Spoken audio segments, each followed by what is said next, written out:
Welcome to Neuro Tales, your source for powerful legends and untold stories from across Africa. In a land where the sun kissed the hills and whispers of ancient drums echoed through the valleys, a girl named Zubri was born. She came into the world on a stormy night. The sky cracked with lightning, rain pounded the rooftops, and the winds howled like spirits on a journey. Her mother held her close, not just in joy, but in sorrow. For Zubri's father had gone to war, and he would never return. In that kingdom, warriors were not allowed to leave the battlefield unless they were replaced by a son. It was tradition, it was law, and it was unbreakable. Without a male heir to stand in his place, Zubri's father was doomed to die in battle. To leave the war without a son was seen as weakness. To send a daughter instead was an abomination. And so, Zubri grew up without ever meeting her father. He was not a memory, only a story her mother whispered on sleepless nights. He was bravery. He was duty. He was sacrifice.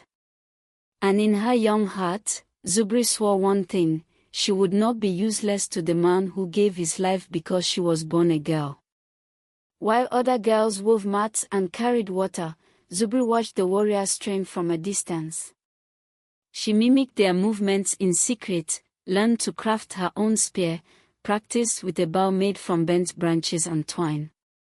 At night, under the full moon, she ran through fields barefoot, her breath deep, her arms strong, her purpose fierce. One evening, she turned to her mother. "Why can't women go to war?" she asked. "Is it because we're weak?" Her mother looked away. "It's not your strength, Zubri. It's the world. War belongs to men. And what your father did, he did because we had no son." Those words stayed with Zubri like fire beneath her ribs. If her father had no son, then she would become one. She traveled far to visit a traditional healer known for his powerful rituals. There, she made the ultimate choice: her body would no longer betray her.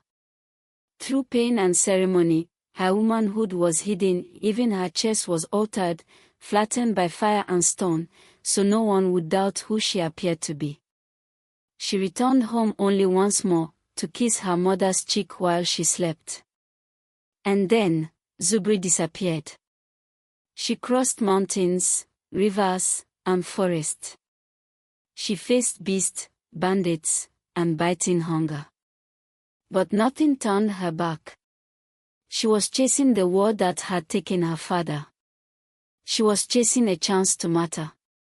When she arrived at the army camp, the soldiers laughed at the sight of the small, wiry youth. "Who are you?" they asked. "I am Zubri," she said. "I've come to fight." Among them stood her father's old captain, a hardened man with eyes like stone. "You've got fire in you, boy," he said. "Let's see if that fire can survive battle." And survive it did. Zubri trained harder than anyone. She learned faster, moved quicker, struck smarter. The other soldiers began to notice. But they also noticed something strange: Zubri never bathed with the others. Always quiet, always alone. "He's hiding something," one whispered. "He doesn't talk, doesn't laugh. But he fights like he's got nothing to lose." One night, the palace was attacked. The king's enemies had slipped in through shadows, blades drawn, ready to kill. Zubri was the first to reach him. With a roar, she hurled her spear into one assassin's chest, rode beneath another's sword, and brought him down with a single blow. She fought like 10 men. She fought like thunder had been poured into her bones. When it was over, the king looked at her in awe. "You've saved my life," he said. "Who are you really?" Zubri looked him in the eye, breathing hard. "I am the daughter of the man who died because he had no son." The king's face froze.